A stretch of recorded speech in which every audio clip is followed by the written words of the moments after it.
Ben, bon matin, Pat. Bon matin, Julie. Comment ça va? Ben, ça va très bien, dernière de la saison. Et Ouais. ce matin, on a parlé la semaine passée des chalets. Mais là, ce matin, on va parler des bords de l'eau, plus le deuxième ou le troisième ou le quatrième rang sur le bord de l'eau, des accès aux propriétés qui vous donnent un accès là, sur le bord de l'eau. C'est important de connaître les différences dans ce qu'on a entre une servitude réelle et perpétuelle et aussi des associations.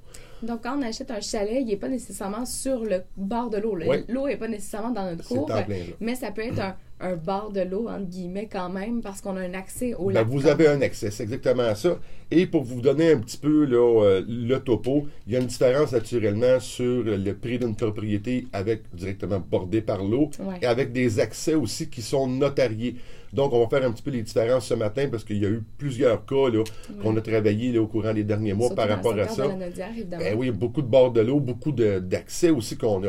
Fait que donc, si on va donner un peu un exemple, là, et aussi faire des recherches, hein, quand vous voulez acheter ou vendre votre propriété, peu importe dans les deux cas, le vendeur, lui, se doit d'avoir ses titres clairs et de connaître vraiment l'état de la propriété avec ses accès, s'il y a des accès qui sont notariés, donc reliés au numéro de lot qui va vendre l'immeuble.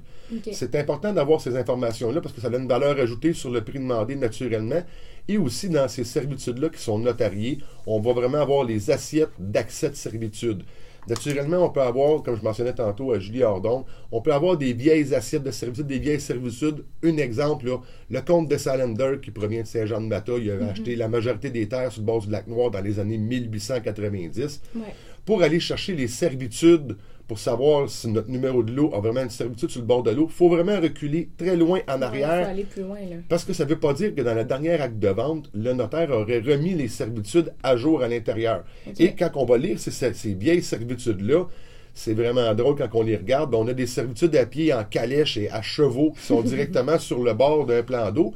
Mais avec les constructions qui ont eu lieu à travers le temps sur le bord, l'exemple du lac Noir, Ça peut avoir été ça peut avoir été modifié. Il faut vraiment faire une recherche exhaustive. Donc, votre vendeur, vous voulez vendre la propriété, on est en deuxième, troisième rang, quatrième rang.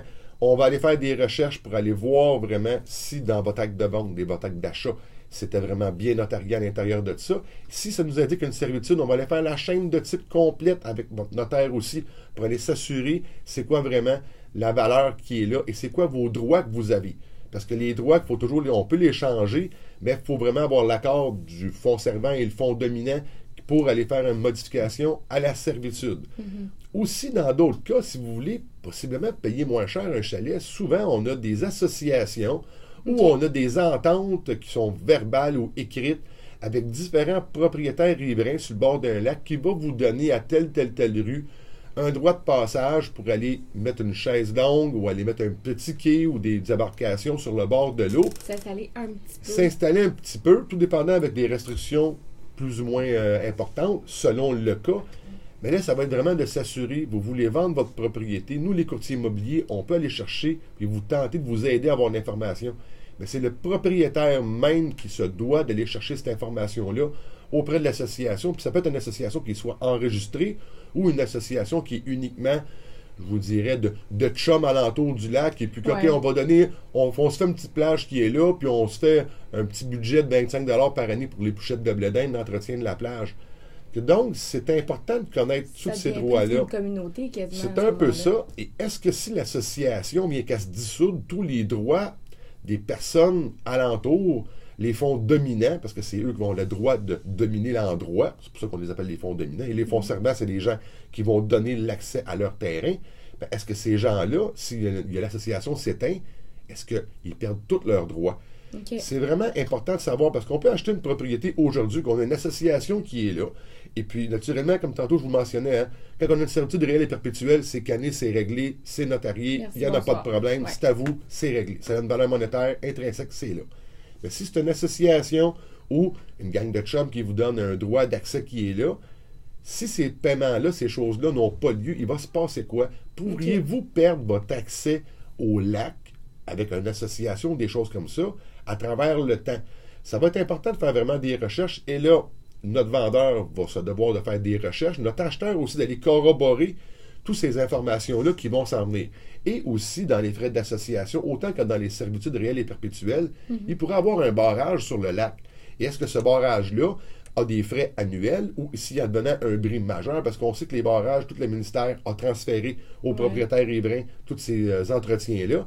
S'il doit y avoir un bris, est-ce que c'est des coûts majeurs qui sont mis là sur le prix de la valeur de la réparation? Okay. C'est vraiment des choses qui sont importantes. C'est assez touché quand même. C'est assez touché. Vous pourriez payer moins cher une propriété en deuxième, troisième, quatrième rang avec un accès qui est non notarié avec une association, mais est-ce que ce droit-là, vous pourriez le perdre au courant des années? C'est vraiment important. Ou le perdre en vendant aussi, peut-être. Ou le perdre en vendant, ça peut être tu as raison, Julie, ça pourrait être une servitude qui est personnelle. Donc, cette servitude-là, étant donné une servitude... on t'aime bien comme voisin, mais l'autre, on ne sait pas. Oui, la servitude réelle et perpétuelle est liée au numéro de lot. C'est bien que tu le mentionnes, Julie, mais la servitude qui est personnelle, elle est reliée à la personne. Okay. Donc, si la personne fait un échange, une vente, une location, elle pourrait perdre complètement ses droits.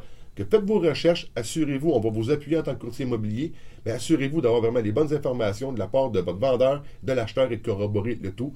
Et ça va être beaucoup plus plaisant votre bord de l'eau durant l'été. Évidemment. Et si on a des questions, j'imagine qu'on peut te rejoindre. Bien, facilement, vous pouvez me rejoindre au 450-499-5544, voir toutes mes chroniques immobilières sur le Facebook et sur la chaîne YouTube. Et un gros merci, Julie, pour la fin de la saison. Écoute, ça fait plaisir. Et on se revoit en septembre 2019. Ouais. Patrick Lapalme de Remax Prestige, un but, une passion. Vendu. Yes, sir!